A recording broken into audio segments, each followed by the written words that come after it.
At may yung kaibigan po natin, si Atty. Mark Tolentino. We are live here sa YouTube po natin, sa YouTube page po natin. So, yung boses po natin, malinaw po ba? So, pag may mga tanong po kayo, you can message po here sa YouTube po natin or sa Facebook po natin. So, please feel free to give your comment and I'll try my best to answer all your questions live. Live po tayo dito ngayon sa YouTube. Hello, so may mga question po tayo. So, any questions? Any questions po? Please message po tayo. Please message po dito po sa YouTube and sa Facebook. Live po tayo ngayon. Dito po sa YouTube and Facebook. I'll try my best to answer all your questions for free legal advice.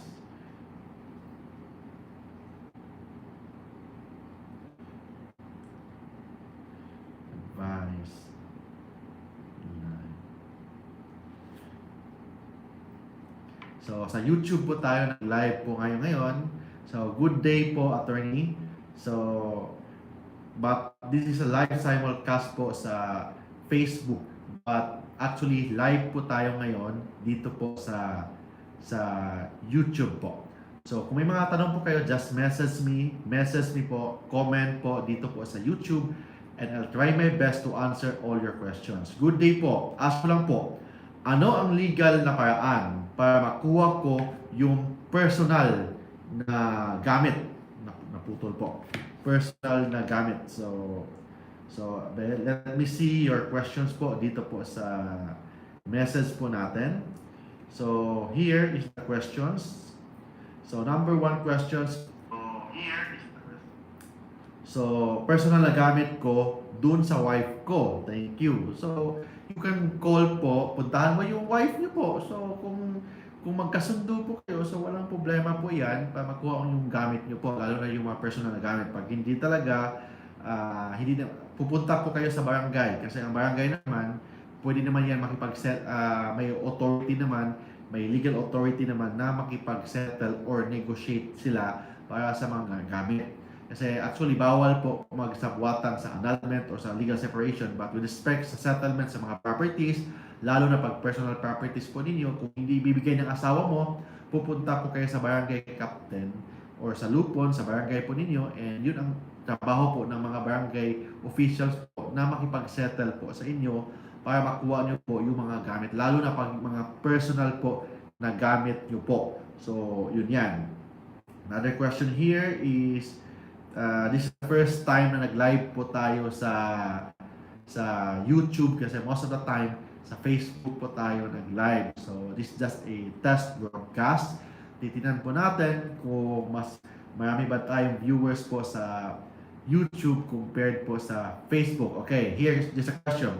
Valid po ba yung marriage kahit pastor ang nagkasal, kahit both are Catholic na kinasal? Okay. So as a general rule kasi, if you are a Catholic, pwede kang magpakasal naman sa ibang reliyon. So, depende naman yan sa policy po ng reliyon po ninyo. So, for example, as a general rule kasi, at least one of the parties sa marriage, kailangan membro sa religion ng isang solemnizing officer, lalo na pag pastor, isang bishop, isang parish. So, kailangan at least one. Assuming na wala sa inyo, kayong dalawa, Katoliko, nagpakasal kayo sa Protestant, kung actually, pwede mademanda administratively ang pastor na nagkasal sa inyo. But it will not affect the validity of marriage because those are only formalities na hindi naman yan maka-epekto sa validity of marriage. So, but kung gusto kayo maghiwalay, may ibang grounds naman. So, hindi not necessarily yung grounds about the legal authority ng isang pastor, kasi yung legal authority ng isang pastor is most probably formality lang po yan. So pwede siyang mademanda administratively kasi nagkasal siya na hindi naman membro sa religion po, na sector, na religious sector na siya ay isang pastor. So pwede siyang matanggalan ng lisensya bilang isang solemnizing officer, but it will not affect the validity of marriage. Okay, another question. By the way, thank you po sa mga followers po natin sa YouTube. This month lang po sa ECQ, we have approximately 1.5 million viewers only for this month. So, thank you po sa mga followers po natin sa YouTube, mga subscribers po natin sa YouTube, and of course, sa Facebook. Sa Facebook, as of now, we have approximately 140,000 plus followers. And dito po sa YouTube, yung subscribers po natin, malapit na po naging 100,000 subscribers. And yung views po natin per month, umabot na po ng more than 1 million views per month. Okay. Attorney, isa po akong OFW. Dapat ba mag-file ng annulment? Maging grounds po ba yung pangangaliwa ni Mr. at maging sa pangbabae na nandun sa buhay niya? Okay. If you are an OFW, kung ang tanong niyo po sa akin kung dapat ba mag-file siya ng annulment. Yung mag-file ng annulment, privilege po yan. So I'm not suggesting or encouraging you to mag-file ng annulment. Yung annulment of marriage is just a last option. Kung wala na talagang pag-asa, magkabalikan kayo. Kung may pag-asa pang magkabalikan, mas maganda, huwag mo na mag-file ng annulment. So bibigyan nyo ng pagkakataon ang isa't isa na may settlement, baka magkabalikan kayo, baka magligawan kayo uli. So sayang lang yung gastos yung mag-file ka ng annulment, then sa bandang huli, nagkabalikan din kayo. So mas maganda yung annulment, last option na po yan. Okay? So another grounds ba yung pambabae? As a general rule, yung unfaithfulness is only a ground for legal separation. Hindi yan actually grounds for annulment or nullity of marriage. Except pag yung pambabae niya or unfaithfulness nasa psychological dynamism niya na to the extent na he or she is psychologically incapacitated to comply the essential marital obligation of marriage. So ibig sabihin nun, not necessarily na unfaithful yung isang tao, grounds na for annulment or nullity of marriage. Kailangan nasa system talaga niya yung pagiging unfaithful, na hindi na niya makontrol, hindi na niya alam na ganyan pala siya, walang tinatawag na self-admission na ganyan pala siya, na maepektuhan yung pag-comply niya, yung kanyang obligasyon bilang isang tatay, bilang isang asawa, as husband, bilang isang wife. So, it really depends. Case-to-case basis po yan. Basta kailangan grave, incurable, and permanent. Kung hindi naman grave, konti lang, hindi naman permanent, hindi yan maging grounds for nullity or annulment of marriage on the ground of psychological incapacity. So, ibig sabihin, kailangan grave, incurable, and permanent. Okay, another issue here is for adultery case. Yung affidavit of pardon ba ay magagamit mo lang for full-blown trial? File pa din ba ang case kahit may affidavit of pardon? Okay. Yung tinatawag na adultery or yung tinatawag na concubinage, those are private crimes. When we say private crimes, only the offended party can file a case. Ibig sabihin, kung ikaw ay kapitbahay, nakikichismis ka lang sa buhay mag-asawa ng kapitbahay mo, hindi ka pwede mag-file ng adultery or concubinage. Only the offended wife or the offended husband can file the case of adultery or concubinage. I-file nyo po yan, hindi yan diretso sa court, dadaan pa yan sa piskalya. But kung i-demanda mo yung asawa mo ng adultery, then yung asawa mo may affidavit of pardon of his previous acts. So in that case, pwedeng ma-dismiss ang kaso. Ang pardon kasi iba yun sa consent. Okay, don't forget. Pardon is different from consent. Yung pardon kasi kailangan before marriage, yung mga action mo before marriage, yun ang ibig sabihin na pardon. Ibig sabihin, pinatawad mo na siya sa mga previous na ginagawa niya. Yung consent naman, pumapayag ka sa gagawin pa lang niya. So, iba yung pardon, iba yung consent. So, titingnan niyo po sa affidavit. Titingnan niyo sa affidavit kung ano nakalagay. Pardon ba or consent? Kasi kung pardon lang ang nakalagay, walang consent sa mga previous unfaithfulness, pwede pa rin mademanda ng adultery or concubinage kasi pardon lang yon. Ibig sabihin ng pardon, pinatawad mo yung asawa mo sa yung mga dati niyang ginagawa. But hindi ka pumapayag sa mga future na gagawin niyang unfaithfulness. So pag yung affidavit may pardon, may consent, pwedeng ma-dismiss ang kaso. Pero kung ang affidavit pardon lang, tapos may gagawin pa lang yung asawa mo after the pardon, may ginagawa siya unfaithfulness, pwede mo pa rin siya mademanda ng adultery or concubinage. So, ibig sabihin, case-to-case basis kung adultery ba or concubinage ang i-file na kaso. Okay. Another case here is the retroactive. Pwede po ba mag-file born? File born? I was born in 1998. Hindi ko ba kailangan ng court order para magamit yung surname ng father ko? Di kailangan kasal, di kasi kasal ang parents pero na-acknowledge naman ng tatay ko. Okay.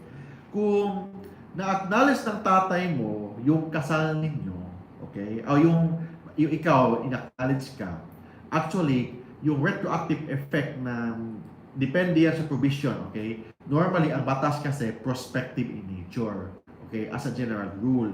Except pag may nakalagay sa provision sa batas na pwede ang retroactive. So, as a general rule, prospective lang yan.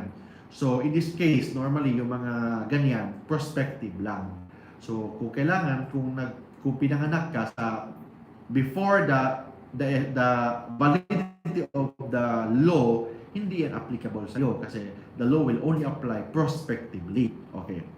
Another issue here is pwede kasuhan ng isang tao kung siya ay nakipagrelasyon nang hindi pa sila hiwalay ng live-in partner niya. Okay. So for example, live-in partner lang. Pwede mo bang i-demanda ang live-in partner mo ng adultery or concubinage? Hindi po. Hindi mo pwede ma-demanda ng adultery or concubinage kasi one of the requirement po ng batas, kailangan ay legal na kasal kayo. Kung wala kayong legal na kasal, hindi pwedeng ma-demanda ang asawa mo, hindi mo pwedeng i-demanda ang asawa mo ng adultery or concubinage. But under Republic Act 9262 or VAUSI, Violation Against Women's Rights, pwede mong i-demanda ang asawa mo na psychological abuse, provided hindi mo sa asawa live-in partner kasi sabi ng batas as long as may tinatawag na sexual or romantic relationship po kayo. If you have a sexual or romantic relationship, pwedeng mag-file ng Republic Act 9262 violation on the ground of psychological abuse. Ibig sabihin, kung living partners po kayo, tapos may iba din siyang babae, pwede ka man-demanda. Ibig sabihin, kahit girlfriend ka lang kahit girlfriend lang, tapos niloko ka ng boyfriend mo, pwede mo i-demanda ng boyfriend mo ng psychological abuse and emotional abuse under Republic Act 9262 and pwede makulong yung asawa mo, boyfriend mo, or live-in partner mo kasi sinaktan yung damdamin mo and naepektuhan yung pagiging babae mo, yung pagkatao mo bilang isang babae, naepektuhan. Okay? Another issue. DDS ka po ba? What's DDS? It's a political affiliation. Okay? All of us are Filipinos naman. So, ibig sabihin, pag Pilipino po tayo, we have the obligation to support our administration. So, I'm part DDS, but hindi naman DDS na ang loyalty po natin bilang isang Pilipino, hindi dapat sa isang politiko, dapat ang loyalty po natin sa Pilipinas. So, ibig sabihin, sa titingnan po natin, kung may violation po yung administration po natin, maybe we can little criticize, constructive criticism lang naman. To say constructive criticism, that is part of our freedom of expression. But as a rule, sa ginagawa naman ng ating Pangulo ngayon, so we will support him, lalo na ngayon na panahon ng crisis, mas maganda, we will support kung ano yung mga programs po niya sa ating bayan. But as what I've said, dapat tayo mga Pilipino, we should be loyal more to the Philippines and to our kababayan than sa kung sino man yung nakaupong politiko dyan. Kasi yung loyalty natin dapat sa bayan, dapat sa Pilipinas. Okay? That is my political principle. Okay? Pwede ba? Okay, another issue here is search warrant po ba may nakalagay na amount ng bail? Okay? Search warrant. Yung bail, iba yun sa search warrant. Okay? Ang search warrant, kung may isa-search yung isang bahay nyo, pupunta yung police or NBI sa bahay nyo, kailangan may search warrant. Ang bail kasi, iba yun ha. It is a guarantee na babalik ka sa court kung kailangan yung iyong personality, yung iyong presence, kailangan babalik ka. Guarantee yan. Kasi kung hindi ka babalik, pwedeng ma-forfeit yung bail na yan. Ibig sabihin, yung bail, hindi yan bayad sa kalayaan mo. It is only a guarantee sa court or sa legal process po natin na pag hindi mo kino-comply yung obligasyon mo bilang isang accused, hindi ka nag-appear sa court, you can be liable. If you are liable for that, yung bail pwedeng ma-forfeit. Pag na-forfeit na, a subsequent warrant of arrest will be issued against you and pwede kang arrestuhin anytime, okay? Under the rules of criminal procedure. Okay, here. So, attorney, giblatter po ako sa barangay. Okay. So, ano ba yung blatter ng barangay? Okay. Yung pag-blatter kasi ng barangay, balikan po natin ha, ang barangay hindi po court yan. The purpose of the barangay is settlement. Ibig sabihin, pangit kasi na kapitbahay lang kayong dalawa, tapos nag-aaway kayo. Okay? So, yun ang obligasyon ng barangay na isettle kayong dalawa bilang kapitbahay, bilang kaibigan, bilang kapamilya, or kapuso, or kapatid, o yun. Makikipag-settle kayo doon sa barangay. Ibig sabihin, yung sampina na natanggap mo sa barangay, ang purpose nun, kung gusto kang makipag-settle sa kalaban mo doon, puntahan mo. Kung ayaw mo naman makipag-settle, di mo pupuntahan. Kasi ang barangay is not a court. Ang purpose ng barangay is mediation, settlement. So kung may gusto kang walang kalaban, gusto mo na makipag-settle, o di punta ka sa barangay para harapin mo yung kaibigan mo, dati mong kaibigan, then makipag-ayos ka doon. Pero kung wala kang intensyon na makipag-ayos sa kaibigan mo, so you have no other option, baka huwag kang pupunta doon. And the barangay, kung hindi naman masettle po yan, the barangay will issue a certificate to file action. A certificate to file action, that is one of the requirements bago ka mag-file ng kaso sa court, lalo na yung mga maliliit na kaso, hindi naman masyadong serious na kaso. So the court, bago mag-file ng kaso sa court, or dadaan muna sa barangay, ang purpose nun is settlement. Okay? So, kung gusto kang makipag-settle sa kalaban mo, kung ayaw mo namang makipag-settle sa kalaban mo, which depende sa'yo yan, so di huwag kang pupunta sa barangay. So, depende po sa'yo yan kung gusto mo nang may kaaway o gusto mo ng kaibigan. Okay. Another issue here is, gusto ko po magsampa ng kaso sa taong nag-threat sa akin, pero nasa ibang bansa po ako at di ko po alam kung nasaan siya ngayon. Okay? So, example, partner ko po siya. So ibig sabihin, dati mong boyfriend, dati mong girlfriend, you were threatened. So, paano ka threat? Okay? Pwede ka mag-file ng kaso. Okay? Depende sa kaso yan. Kasi, don't forget, pag criminal ang kaso mo, iba sa civil. Okay? Pag criminal kasi ang kaso, kailangan ang krimen nangyari sa Pilipinas kung gusto ka mag-file ng kaso sa Pilipinas. Kung nangyari ang kaso, ang krimen, ang alleged crime, nangyari po sa Japan, doon sa Saudi, doon sa Kuwait, or sa Dubai, doon nangyari ang krimen, hindi ka pwede mag-file ng kaso sa Pilipinas. It will be dismissed. Kasi very clear po ang ating batas, lalo na ang revised penal code, criminal laws are territorial in nature. Kailangan mo mag-file ng kaso within Philippines. Okay, that is very clear po under our sa legal batas. Okay. Attorney, maaari po ba ito maging strangulation po ba maging frustrated murder? Ang bruises lang lang po ng tamo na nakapag-work pa siya kinabukasan. Okay. So, ang tanong po ni Senator, si Albert Barrios, ang tanong po niya, kung may konting bruises, nag-away ata sila, may konting bruises, pwede ba siya idemanda ng murder? Okay, iba yung murder sa adultery, sa homicide. So, anong pagkakaiba ng murder and homicide? Yung dalawa na yan, may intent to kill. May namatay, first consummated murder or consummated homicide.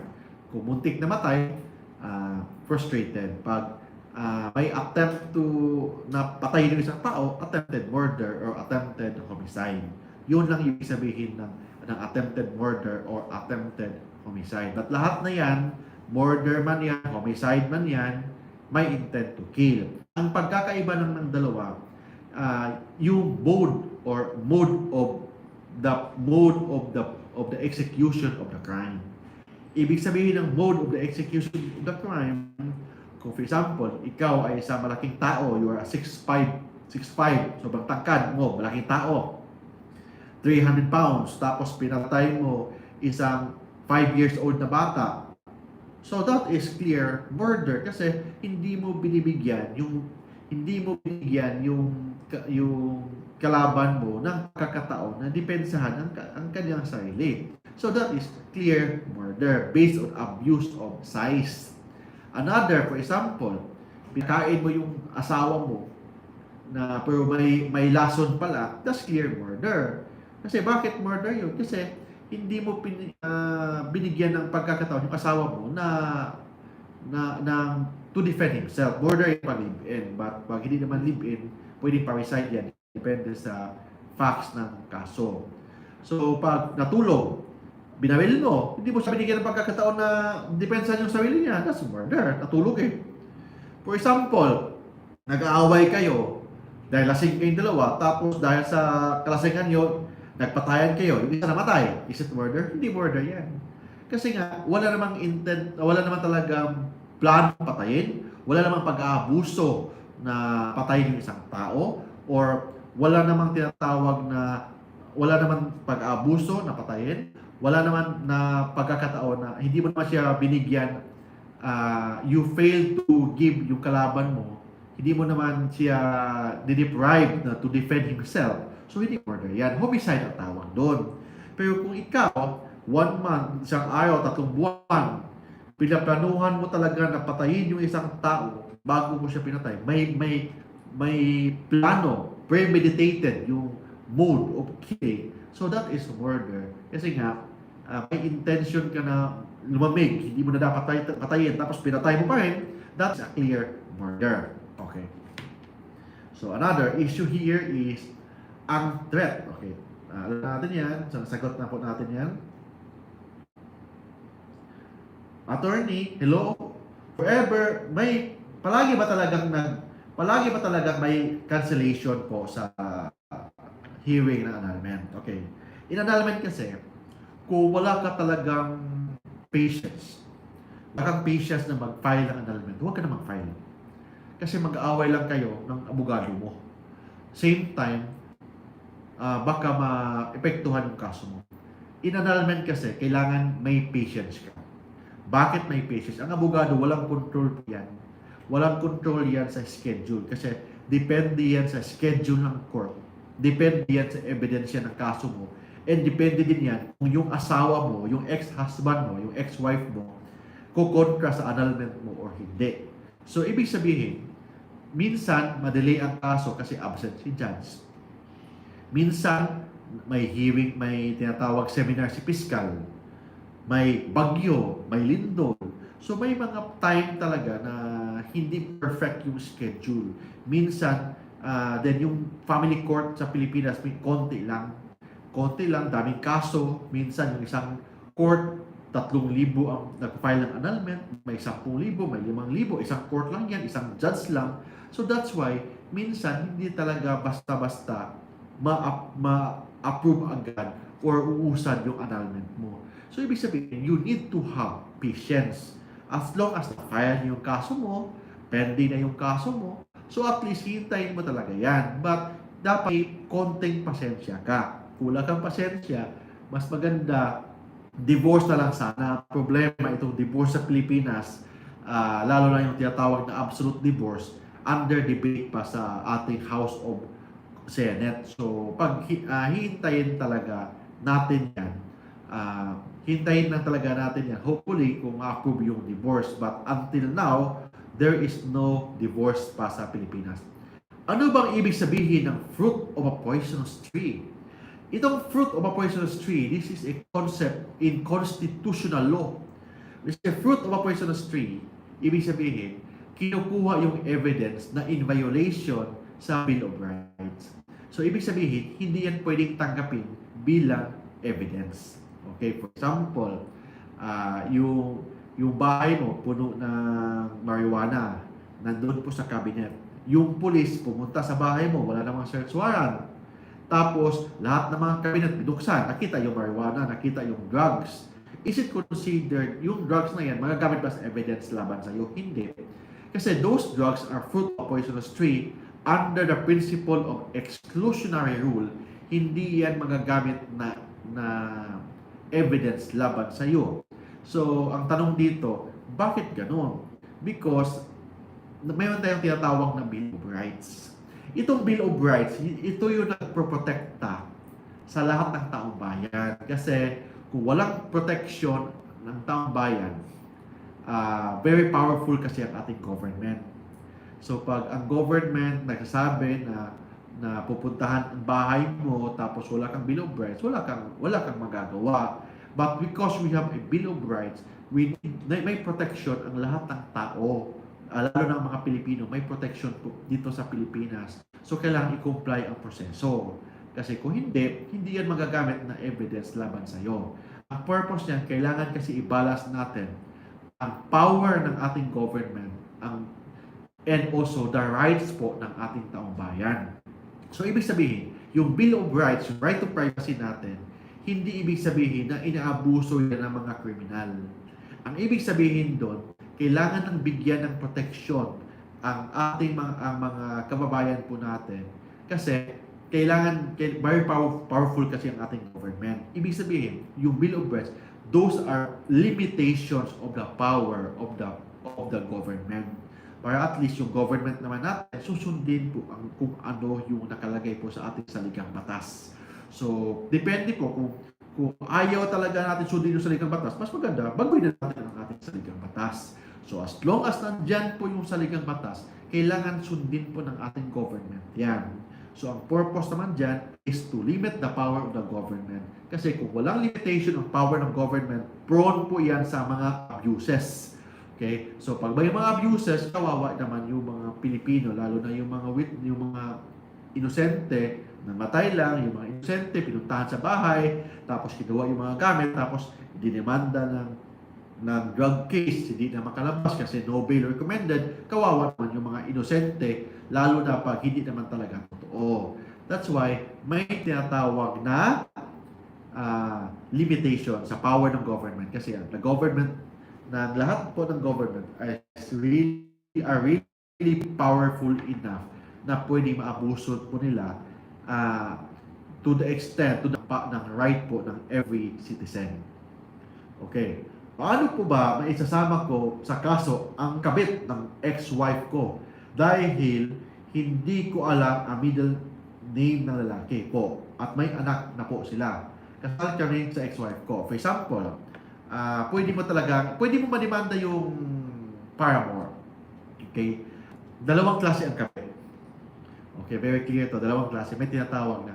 Ano bang tawag sa kabit ni lalaki? Ang tawag sa kabit ni lalaki is concubine. Okay? Concubine ang tawag sa kabit ni lalaki. Ano naman ang tawag sa kabit ni babae? Paramour. So, ibig sabihin, kung ikaw, babae ka, pinatulan mo yung lalaking may asawa, you are a concubine. Di ba social pakinggan? Concubine. Ikaw, babae, o ikaw lalaki, alam mo yung may asawa yung babae, pinatulan mo pa. So, ano tawag sa'yo? Paramour. Okay, yun ang pagkakaiba. Paramour and concubine. Okay, So, kung assuming hindi mo alam ang pangalan ng kalaguyo ng asawa mo, hindi naman kailangan malaman mo ang kanyang pangalan. May tinatawag tayong John Doe Doctrine. Itong John Doe Doctrine, ginagamit natin ito sa concept po ng criminal procedure ng Estados Unidos. Sa Pilipinas kasi, palagi tayo nangungulong sa Amerika. Kasama dyan yung mga concept po ng criminal law, concept po ng Constitution po natin. And one of that is yung tinatawag na John Doe Doctrine. Itong John Doe Doctrine, ibig sabihin, kung mag-file ka ng kaso, hindi mo kailangan na makuha yung complete name ng iyong dinimanda. As long as alam mo ang kanyang description, na siya talaga yon. So, alam mo yung description niya. So, kung habang hindi mo pa alam yung pangalan niya, ang gagamitin sa court, John Doe. For example, People of the Philippines versus John Doe. Hindi naman John Doe talaga. John Doe, ibig sabihin, yun ang default name.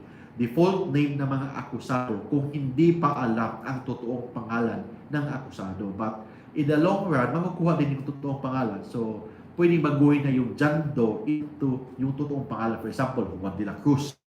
So, pwedeng ganon. Okay. Another issue here is, so, ang dami nating nagme-message sa this. We are only 30 minutes pa lang. We are 30 minutes live here po sa YouTube and live simultaneous simulcast po ito share po natin ito sa ating Facebook. Sa facebook.com/Mark Tolentino Law and sa YouTube po natin sa youtube.com/Mark Tolentino Law. Sa mga followers po natin, mga viewers, mga subscribers, please like, share, and subscribe po. May bell button dyan sa baba. Please click nyo po yan. Para at least dadami naman yung mga followers po natin sa Kuya Mark Tolentino page and sa Attorney Mark Tolentino page po sa Facebook and dito po sa YouTube. Okay? Thank you po. So ngayon, 1.5 million na. Maybe next month, aabot po tayo ng 2 million views po. Per month, kahit per month lang po, okay na po tayo dyan. Per month, umabot tayo ng 2 million views per month. Okay. But that is only a request. So, depende po sa inyo kung gusto nyo po. Okay? Another question po is, hi, attorney, question ko lang po. Pwede po ako magsampa ng kaso sa ex ko kasi hindi niya po pinapahiram sa akin ang anak ko. Okay, yes. Okay, for example, ang nag-text sa atin, nag-message sa atin si Jason, isang lalaki. Okay. Under the law, kung hindi kayo kasal, custody of the child always with the mother. If the child is an illegitimate child. Pag illegitimate child, ang custody ng bata, doon talaga yon ni nanay. But custody, kung ang custody na kay nanay, ikaw tatay, may tinatawag kang visitation right. Ang visitation right na pinag-uusapan, pupunta ka lang sa bahay, bibisitahin mo lang ang anak mo. Hindi mo pwedeng dalhin. Except pag pumayag si nanay.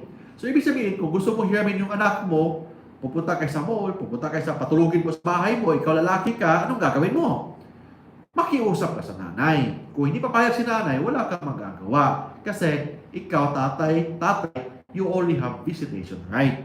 Except pag may evidence ka na yung nanay is an unfit mother, may mga evidence ka na hindi naman maganda yung trato ng nanay sa anak mo, so in that case, pwede ka mag-file ng kaso sa court para custody mapunta sa'yo.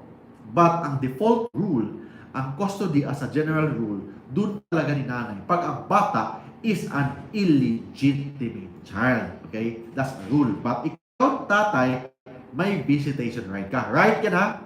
Hindi yan privilege. Okay? Hindi yan privilege bilang isang tatay.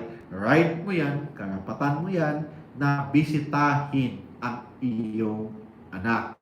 So, hindi pwedeng itago yan ni nanay. Kasi itago yan ni nanay, pwedeng si tatay mag-file ng kaso sa court for the enforcement of his visitation right. Okay. Another issue here, dami. So, ang daming nag-message po sa atin. Keep safe. Thank you. Magbigat. May bigat na kaso parusa po ba pag married? Tas yung kabit niya married din. Okay. Dalawa ang kaso. Pwede mong idemanda yung dalawa ng adultery, sila dalawa. Pwede mo din idemanda ng concubinage. But ang adultery, ang mag-file, yung offended wife ang mag-file. Yung concubinage, yung offended husband, sa kabila naman, ang mag-file ng concubinage. Second, aside sa adultery and concubinage, pwede rin kayo mag-file ng, ikaw babae, pwede ka mag-file ng Republic Act 9262, psychological abuse, emotional abuse. Okay. Ibig sabihin, doble-doble ang kaso pag yung lalaki may asawa, babae may asawa. But pag adultery, ang offended wife lang pwedeng mag-file ng kaso. In concubinage, ang offended husband lang din ang pwedeng mag-file ng kaso. Okay, very clear po lahat ng okay. Attorney, may pwede po ba ikaso sa isang tao na hindi niya may ikaso sa isang tao na hindi niyo pa ni-rape o minolestya ang biktima. Ginapang niya at sinisipan ang bata habang tulog. Okay. Pwede mag-file ang kaso. Iba yung rape, bata ang biktima, iba naman yung child abuse, iba naman yung tinatawag na acts of lasciviousness. Ang acts of lasciviousness, pambabastos lang. Binabastos mo yung isang tao, hinahawakan mo yung private part ng isang tao, yun ang tinatawag na acts of lasciviousness. Acts of lasciviousness, yun, pag hinahawakan yung mga ibang part ng private parts, acts of lasciviousness. But kung may intention ka to penetrate, may intention ka na makipagtalik, okay, that's rape. Okay? So, dalawang klaseng rape. Kung attempted lang, kung pinatungan mo kasi may intention ka na makipagtalik, that is rape. Pag yung sexual organ ni lalaki na touch na sa labia minora at labia majora ni babae, that's already a consummated rape. Hindi kailangan na may penetration as long as mere touching of the labia minora and labia majora of the sexual organ of the female is already consummated rape. Okay. Ang tanong dito, pwede ba mabiktima ng rape ang lalaki? Kasi may mga feeling gwapo dyan eh. Sila daw ang dinimanda ng rape o sila daw ang ni-rape ng kanilang kasintahan. So, ang tanong dito, pwede bang madimanda ng rape ang lalaki? Oh, that's a very good question. Yes, pwede. Pwede madimanda ng rape. But ang tanong dyan, paano gawin ang rape pag ang biktima si lalaki? Oh, yan ang another question. Paano gawin ang rape pag ang biktima si lalaki? Sabi kasi ng batas, in the crime of rape, kailangan ang biktima siya ang pinasukan. So, pag siya ang pinasukan, siya ang biktima ng rape. Provided na may force, of course, may force, pinilit, may threat, may panloko, that is considered rape. Okay? For example, may grave, may panloko, may tinatawag na yung, for example, sa prostitutes. Itong mga prostitutes. Nag-usap kayo, nabayaran mo siya ng 500 o 1,000, tapos hindi mo binayaran. Pumayag siya na makipagtalik sa'yo, tapos hindi mo binayaran, and that is considered rape. Okay? Under the new law on rape. Another, ang lalaki, pwede bang mademanda ang lalaki ng pwede bang maging biktima? Yes, basta siya ang pinasukan. Ibig sabihin, kung by force, by threat, or intimidation, or grave machination, yung panloloko, grave machination, through anal intercourse, tinira mo sa puwet yung lalaki, lasing siya, tulog siya, tinira mo sa puwet yung lalaki, not necessarily sexual organ, kahit na object, isang ballpen, parang ganito, ito, ipasok mo sa puwetan ng lalaki, tapos pasok mo sa puwetan, natulog siya, may tinatawag na lasing siya, or nilagyan mo ng kutsilyo yung liig niya, tapos ito, pinasok mo sa puwetan niya, that is considered rape. But under special kind of rape, ito yung tinatawag na sexual assault. So, pwede pala mademanda ng rape, pwede maging biktima ng rape si lalaki, provided na siya ang pinasukan. But as a general rule, ang mademanda talaga, ang biktima talaga ng rape, normally, babae talaga. But kung tanong niyo po, kung pwede bang mademanda ng rape ang lalaki, yes, pwede. Through sexual assault. Basta dapat ang victim should be siya yung tinatawag na siya dapat ang pinasukan. Okay, that's a very layman term sa rape. Okay. Another issue here, daming tanong ha. Okay, thank you po sa mga followers po natin dito sa YouTube, sa Facebook po. Okay, please like po sa facebook.com/Mark Tolentino Law, and sa YouTube po natin sa youtube.com/Mark Tolentino Law. Okay. Pwede po bang makulong pag nahuling walang permit ang business or ipapasara lang po? Salamat po, attorney. Okay. Depende ko, I cannot explain that in general term, in specific term. Kasi hindi naman clear ang question po niya. So, depende kung ano yung kaso. So, pwedeng under the Bayanihan Law, under the new law right now, yung tinatawag na Bayanihan Law, pwedeng ma-aresto, kasi that's criminal in nature.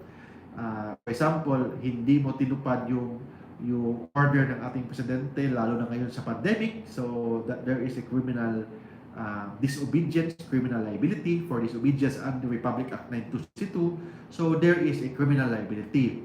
Iba naman yung administrative liability. For example, nagdegosyo ka, wala ka namang permit. So those are, may violation po yan sa city ordinance, may criminal liability, and lalo na ngayon, yung batas natin yun, yung tinatawag na Bayanihan Act. So, dapat may ordinance ka po, may permit po bago ka magnegosyo.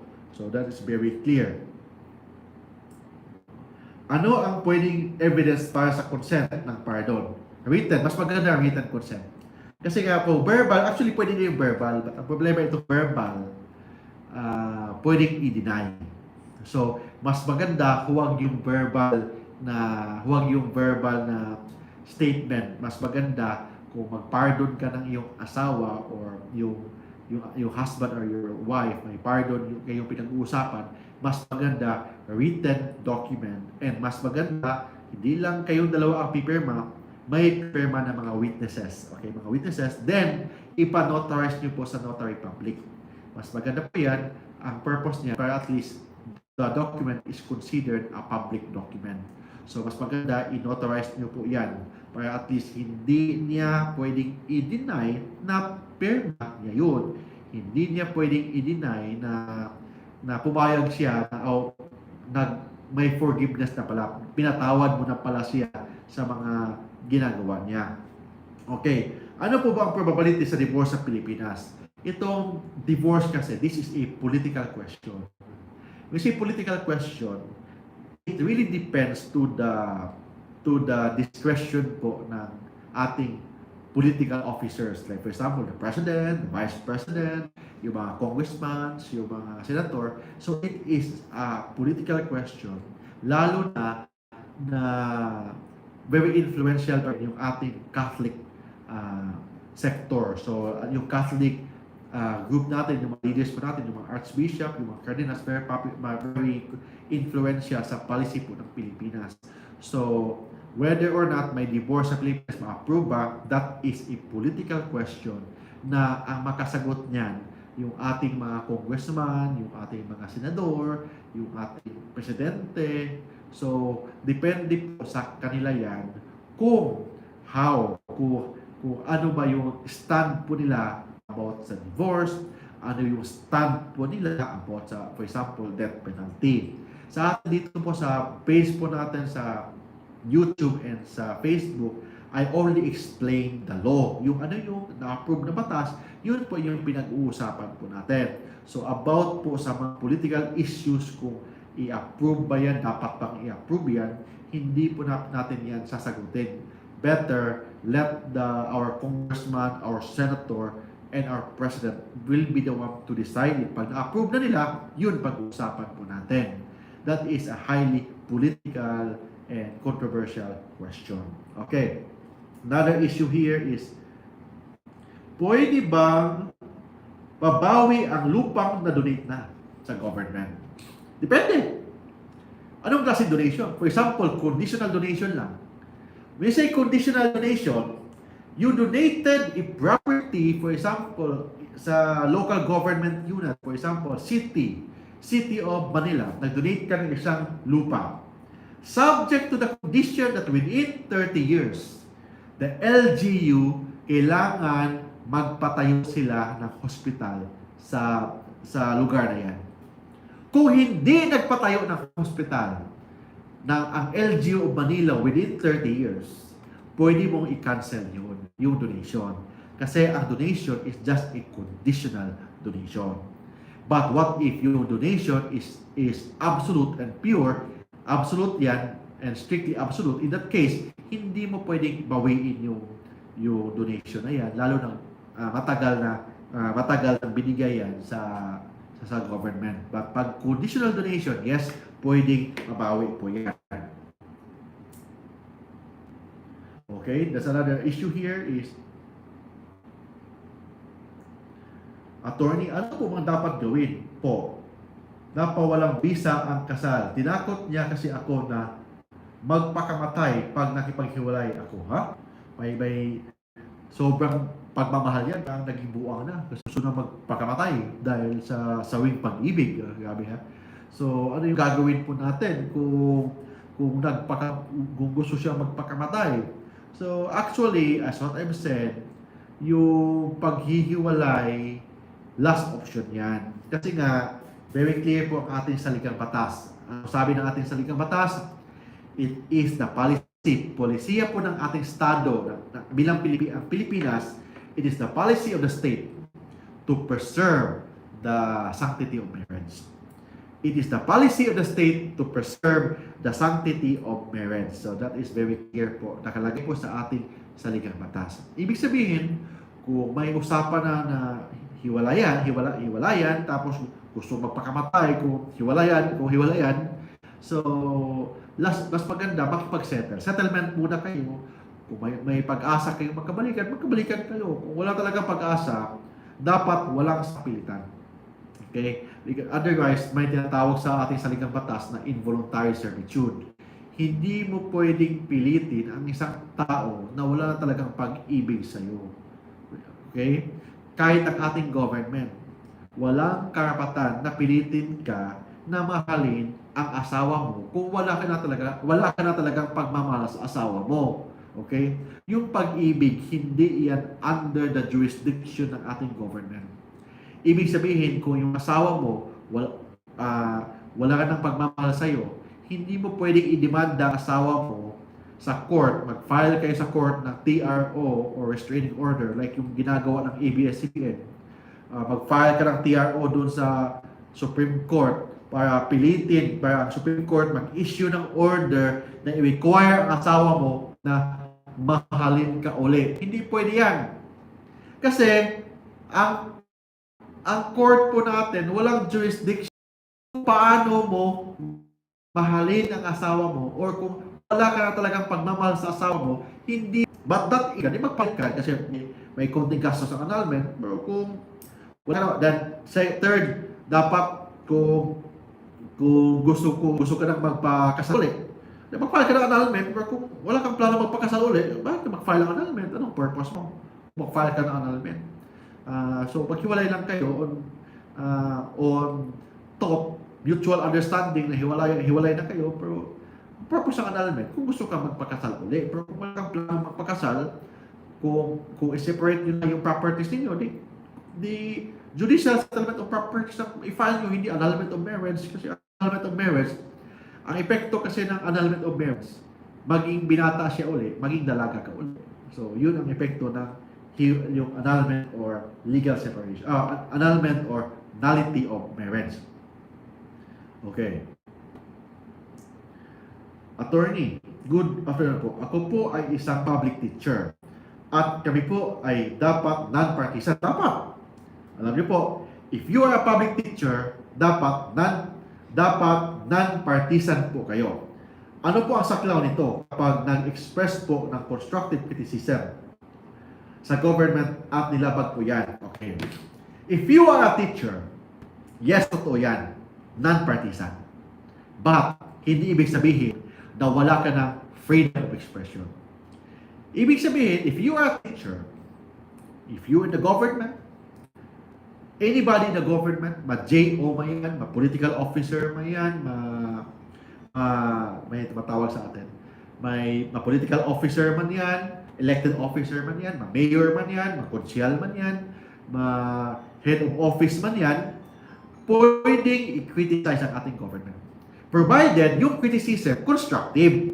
Okay? Constructive criticism, hindi yun ang purpose mo pabagsakin ng ating government because that is rebellion already. Hindi ang purpose mo para hikayatin yung ibang tao na patayin yung ating presidente. Hindi ganoon. That is already inciting to sedition. Okay? Lalo na pag may intention kang magulo. Pero ang purpose mo is just to criticize na mali yung ginagawa ni congressman, mali yung ginagawa ni mayor, dapat ito yung gagawin niya. So, you are just exercising your freedom of expression. Provided na pwede kang makialam basta ginagawa yung in the performance of its official function as a political officer. But kung mag-criticize ka sa kanya bilang isang tatay, bilang isang nanay, bilang isang kapatid o ano, that is a private matters. Wala ka nang pakialam. So, hindi saklaw yan, hindi sakop yan ng freedom of expression. Ang freedom of expression, kasama lang doon yung pag-criticize mo sa isang politiko, isang public officer, in the performance of his official function as a public officer. Hindi yung in the performance of his private function as a father or as a mother. So, iba po yan. Second, yung ibig sabihin ng non-partisan, hindi ka pwede maging membro ng isang political party. Second, hindi ka pwedeng tatakbo. Third, hindi ka pwedeng mag-endorse openly. Okay? Because non-partisan po yan. Okay? Kasi hindi ka pwedeng mag-endorse kasi dapat neutral ang mga public, mga civil officers, yung mga nasa government, lalo na mga teachers. Kung may gusto kang iboto, secret lang yan. Hindi dapat open na iboto ko sa ganyan, iboto ko sa ganyan, kasi you are technically a non-partisan. But kung i-criticize yung isang policy ng isang government, you can criticize provided constructive criticism, provided that ang purpose mo hindi manggulo sa ating government, provided ang purpose mo hindi saktan ang ating mga politiko o patayin yung isang mayor, isang governor, hindi ganoon. Purpose mo is just to help the government through criticism. Pero at least malaman naman ng ating government, kasi yung constructive criticism kasi, maganda po yan. The purpose of the constructive criticism, para at least malaman ng ating government, that's part of democracy. Malaman ng ating government, baka mali yung mga policy po nila, pagkatama yung proposal ni isang teacher Juan de la Cruz. So, yun ang tinatawag na freedom of expression. Okay, that is very clear. So, ang dami po natin, okay, naghiwalay po kami uli. Pwede po ba mag-file uli? Yes! Pwede ka mag-file uli. Kung example, nag-file ng annulment. Tapos, i-dismiss mo kasi nagkabalikan kayo. Nag-away kayo uli. So, pwede ka mag-file ng annulment. That's why, very clear po sa prinsipyo po ng ating batas. Last option na po yan. Kung may pag-asa pa kayo magbalikan kayo, huwag kayo mag-file ng annulment, gagastos pa kayo, magbayad pa kayo sa abogado, tatagal pa yung annulment mo, stressful pa, wala ka pang patience. So mas maganda, last option na yan. So huwag ka mag-file ng annulment kung may pag-asa pa magkabalikan kayong mag-asawa. Okay. Ano bang dapat kong gawin? Nagsulsul nasaktan ako physically at sa taong sinusulsalan at sa mga taong lahat na lang na ginagamit ang big issue sa kanila. So yung mga pakialamero, so pwede ka mag-file ng kaso, civil case damages, kasi sulsulero siya. So depende kung anong klase sulsul. Actually hindi ko masagot lahat yan kasi hindi ko clear kung ano talaga ang ibig sabihin niya na sulsul, anong klaseng sulsul ang ginagawa, sinisiraan ba siya, so, or sulsul talaga ang ginagawa. So, I cannot answer that kasi very broad po ang tanong po niya. So, mas maganda po kung magtanong po kayo, mas maganda, clear, direct to the point, pero at least masagot po natin agad yan. So, So, thank you po. Almost 1 hour na po tayo. 1 hour na po tayo live po dito sa YouTube and sa Facebook. Hopefully by tomorrow po, kung may mga tanong po kayo, please just message me. I'll try to answer all your questions. Okay? Then please sa ating mga followers, please subscribe. May bell button sa baba. Please click nyo na po yan sa Kuya Mark Tolentino.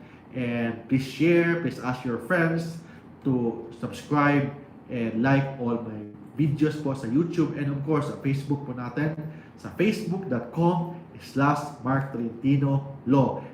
Thank you po and good day po sa ating lahat.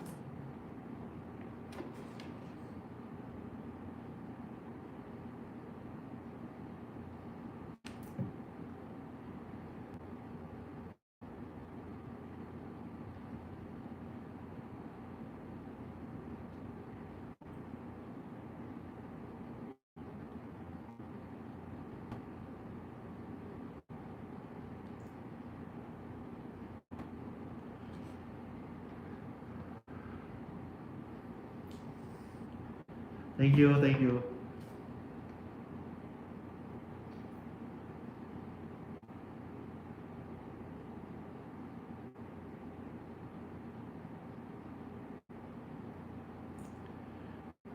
How to do this?